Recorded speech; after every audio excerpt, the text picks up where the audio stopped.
Marzymy często o samochodach sportowych, o samochodach szybkich, o samochodach emocjonujących, o samochodach mocnych, ale potem przychodzi żona i mówi: Stefan, przecież my musimy kupić coś praktycznego. I w ten sposób lądujemy w salonie Skody. Ale nie jest wcale tak źle, kiedy to jest Skoda Superb, jeszcze w wersji 2.0 z silnikiem 280 koni, a na błotniku ma napisane Sportline.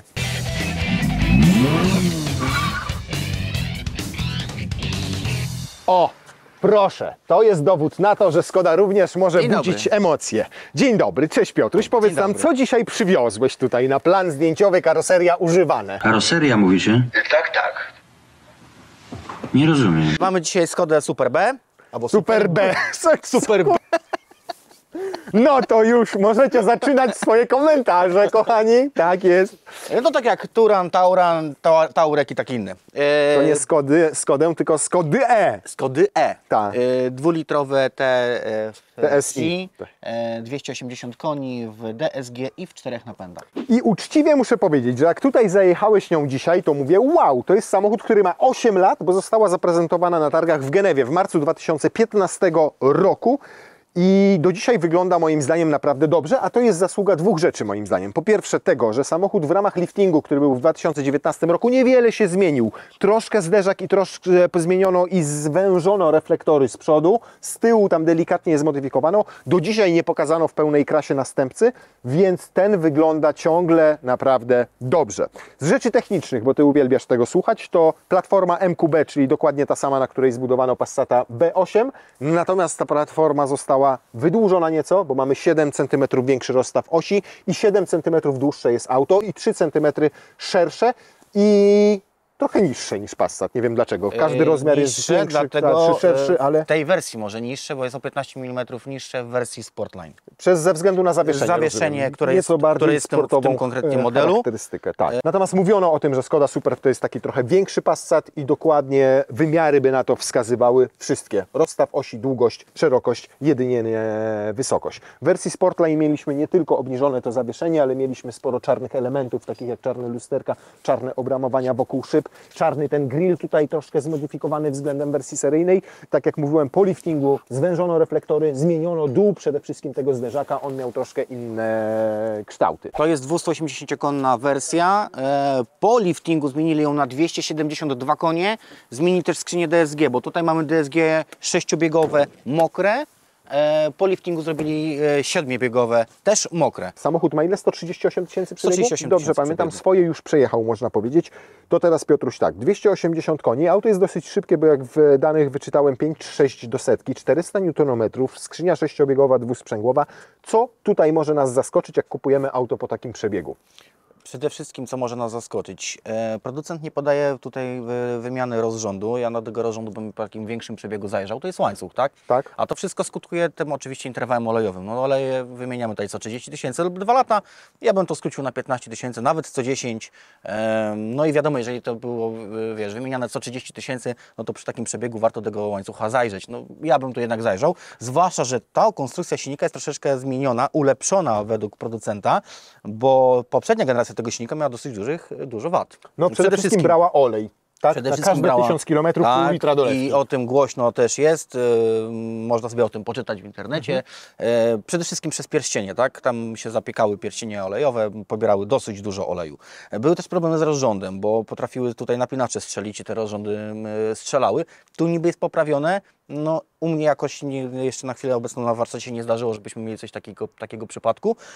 Co do brania oleju w tych silnikach, To po którym roku należy szukać tego silnika 2.0 TSI, żebyśmy byli pewni, czy TFSI, bo one były też stosowane w Audi.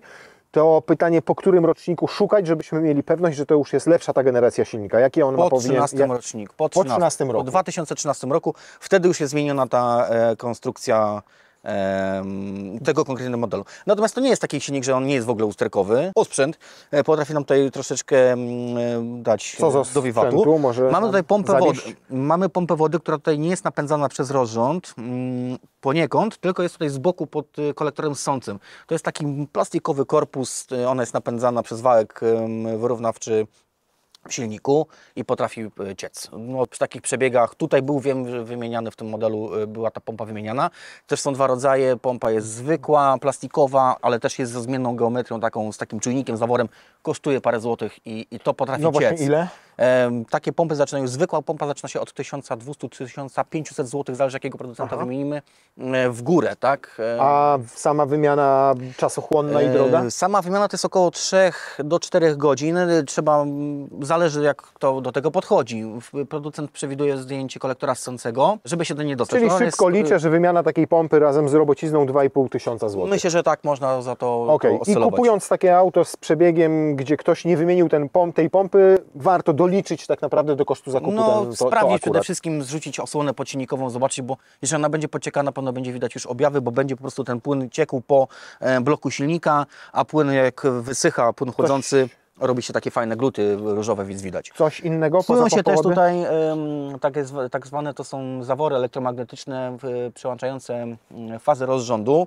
To nie są jakieś drogie naprawy, bo taki zawór kosztuje około 200 zł z takiego bardzo dobrego producenta. I widzę, że łatwo się wymienia, bo jest dostępny od razu z tej wymieniasz, kasujesz błąd i to pomaga, natomiast to też jest taka plaga, która uważam też tutaj jest spowodowana wymianą oleju.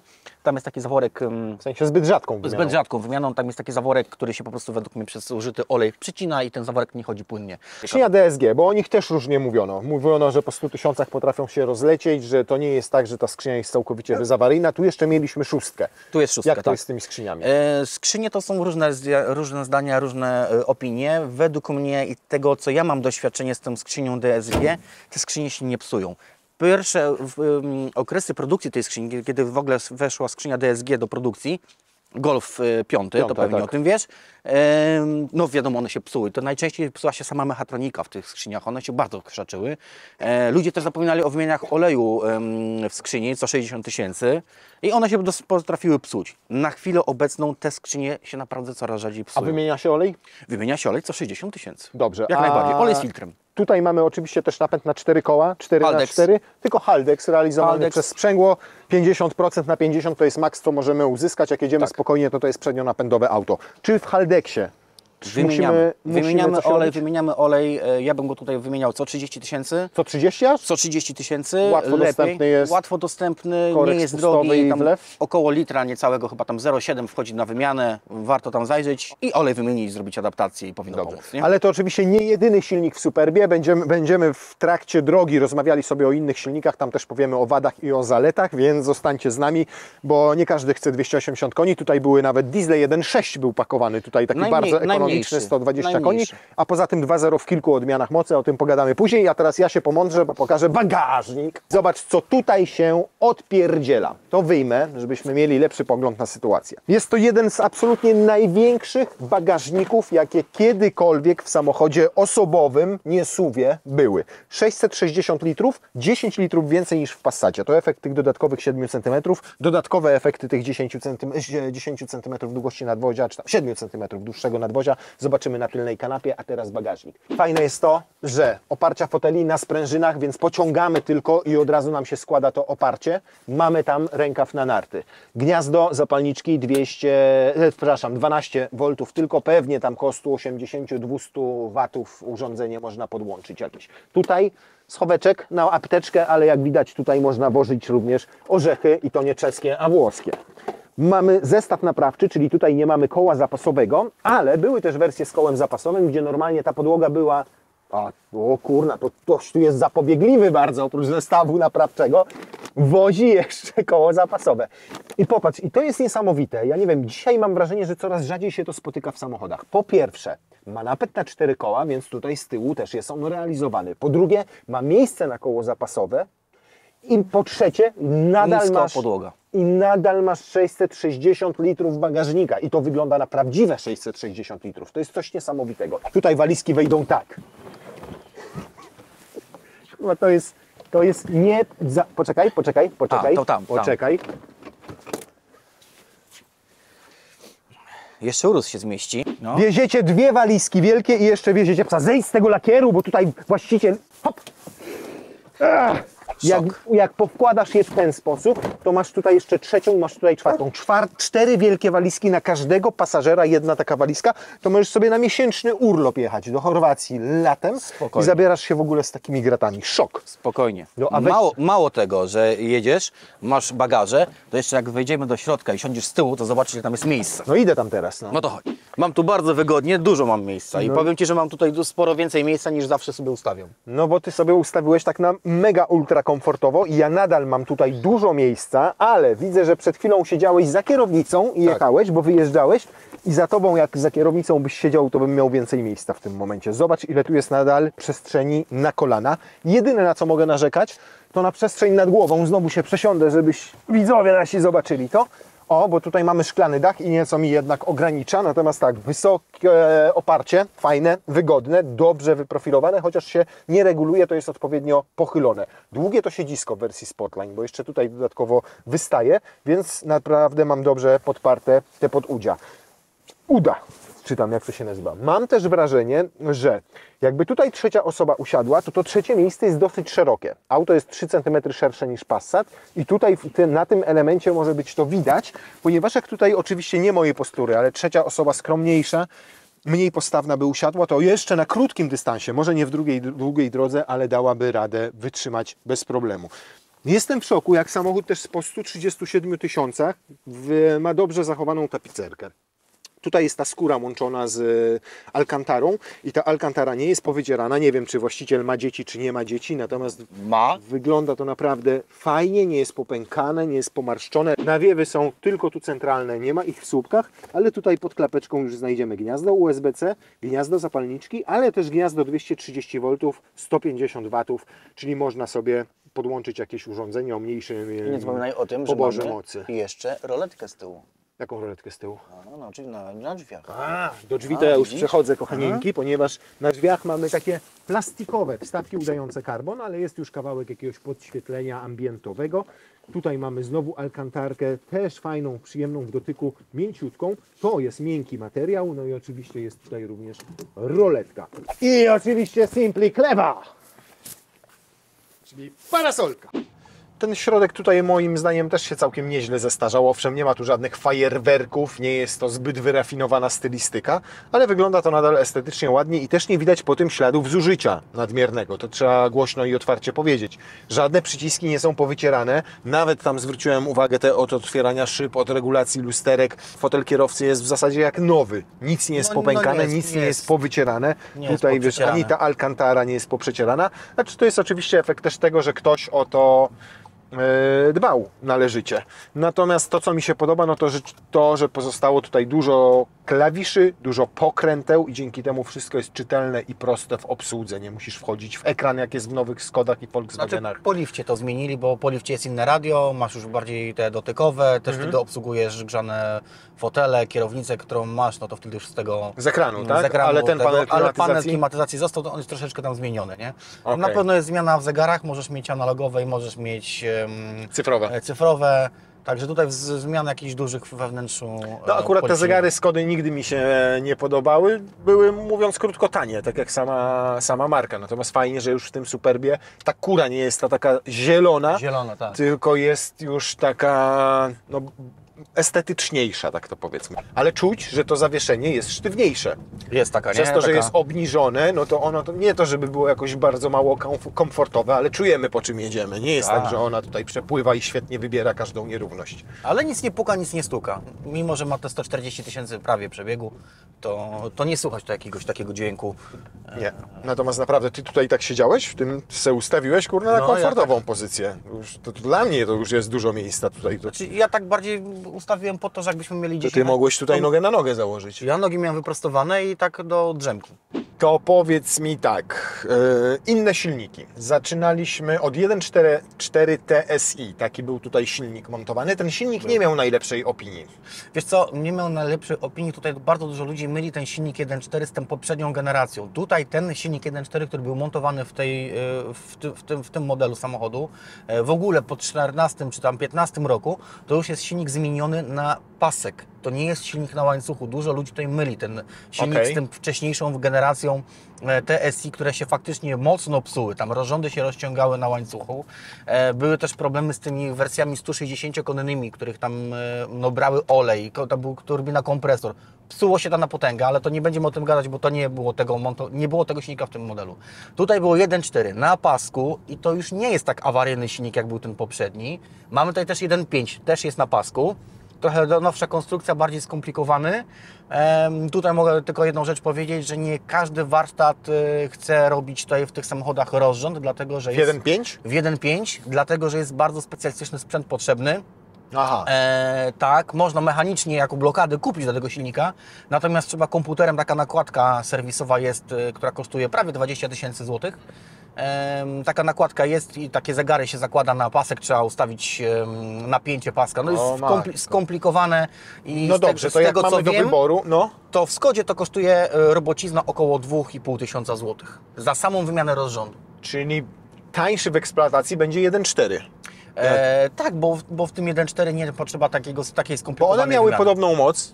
Tak. Tak, bo to było tam 150 koni. 150 koni mechanicznych, osiągi podobne, i były stosowane też w tej wersji przedliftowej i Były. 1.4 i 1.5. To lepiej jakiego egzemplarza szukać? 1.4 czy 1.5? Ja bym wybrał chyba tą wersję 1.4, dlatego że mówię, jest mniej skomplikowana i jest większe prawdopodobieństwo, że ktoś Ci ten samochód naprawi.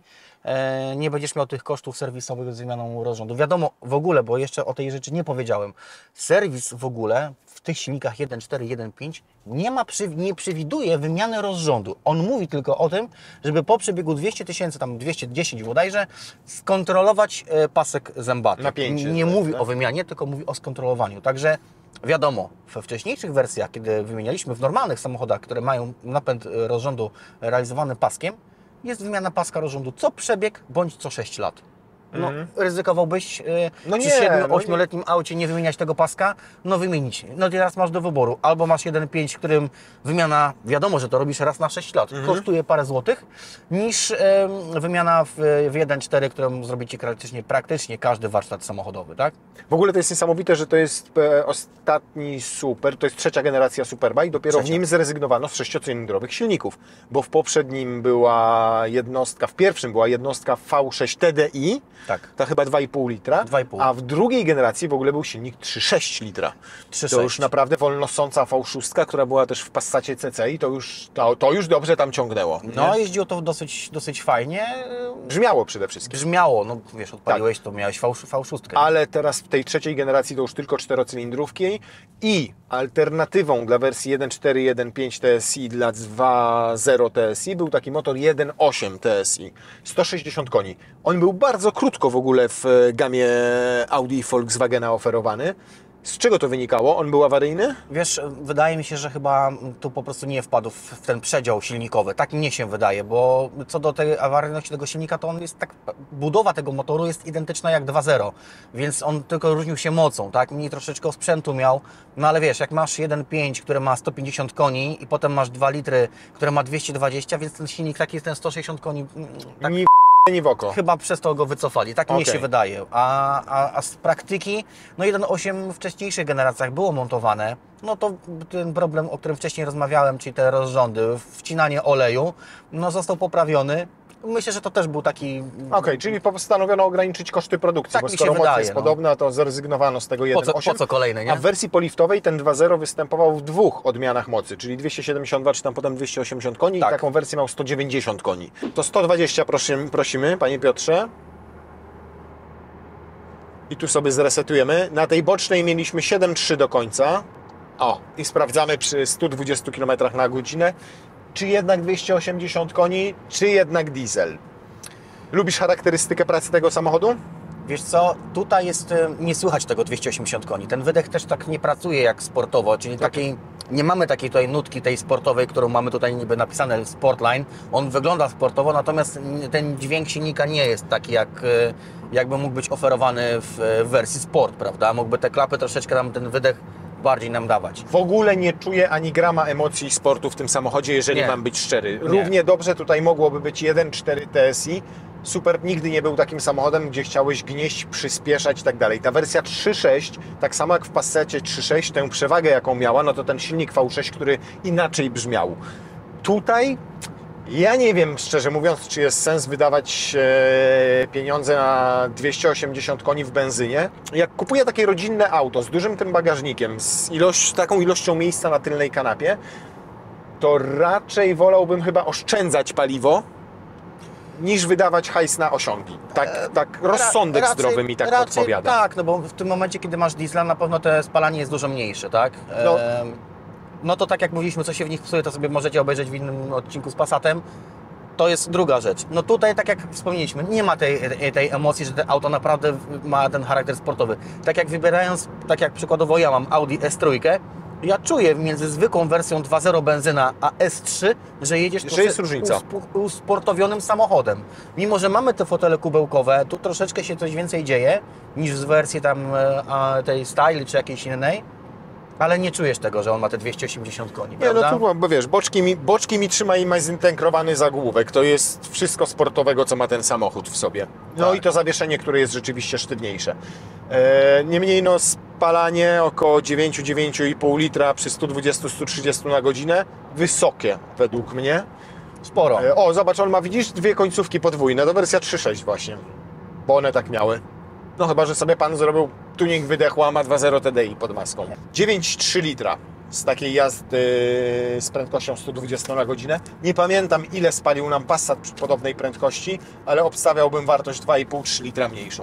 No, Więc to jest duża około 6 różnica. chyba nam Passat spalił, tak? To jest duża różnica. 9 litrów przy 120 na godzinę to jest spora wartość. Długookresowe. Tutaj właściciela tego auta. No trzeba przyjąć, że on go kiedy resetował, będzie tu napisane 3800 przebiegu. Zrobił tym samochodem od ostatniego resetu. I średnie zużycie paliwa to 9,8 litra, więc musicie przyjąć, że samochód pod tytułem Superb 2.0 TSI 280 koni średnio i tak 10 litrów będzie Wam palił. No proszę Pana, to teraz wchodzi Pan w tryb sport, wyłącza Pan kontrolę trakcji.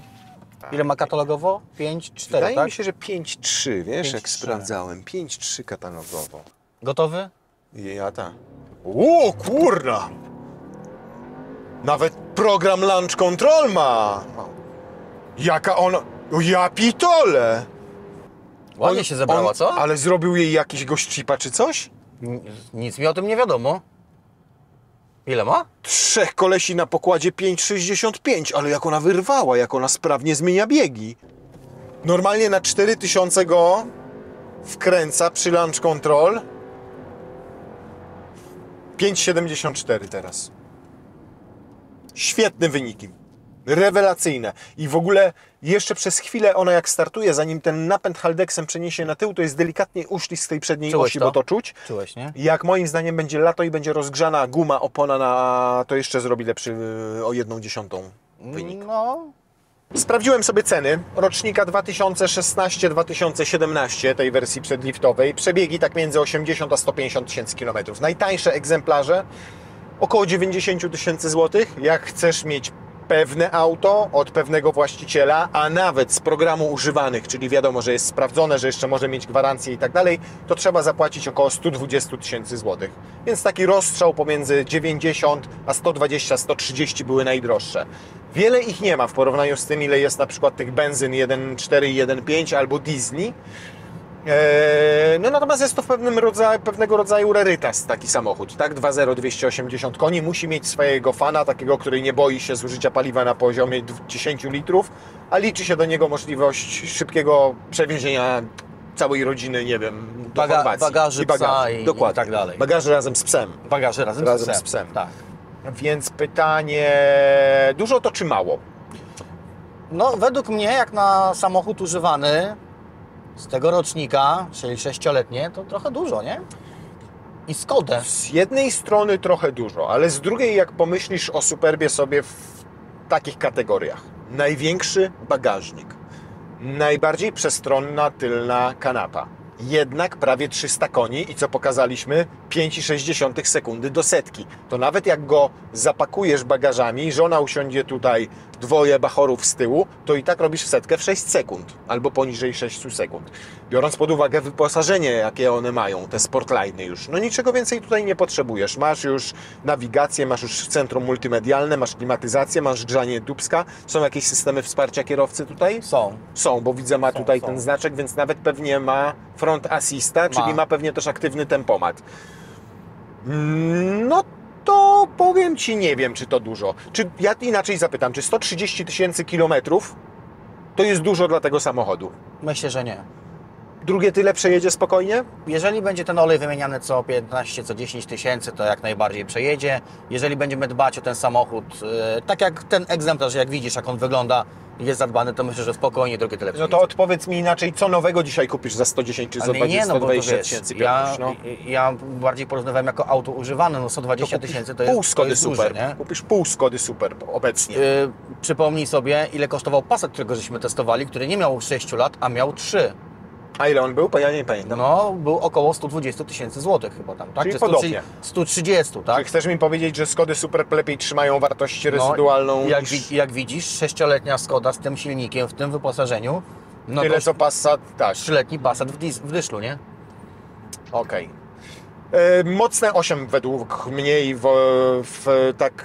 patrząc na ten samochód jako na samochód rodzinny, nie widzę dla niego alternatywy wśród tego typu samochodów. W sensie ten Passat może być, no nie wiem, Mazda 6, ale jest bardzo mało już takich samochodów w kombi za rozsądną cenę, tak przestronnych z takim bagażnikiem i z taką ilością miejsca z tyłu. To absolutny plus. Brakuje mi tutaj oczywiście emocji, brakuje mi takiej, wiesz, radości z jazdy, bo fakt, że on szybko przyspiesza do tej setki, nie oznacza, że on daje Ci jakoś spektakularnie dużo frajdy z tej jazdy. Jest też troszkę głośno w środku, od 120 na godzinę w górę. Jest i to słychać, nie? To mi przeszkadza, mam wrażenie, że pasek w dieslu był lepiej wyciszony. Tutaj jest trochę mniej tych materiałów wygłuszeniowych, szczególnie jeżeli chodzi o szumy wiatru. Takie mam wrażenie, ale od silnika też, bo jego słychać jest bardziej niż było słychać tego diesla w Passacie. Więc takie 8, 7,5, 8. No, ósemka taka. No to czyli średnia 7,70.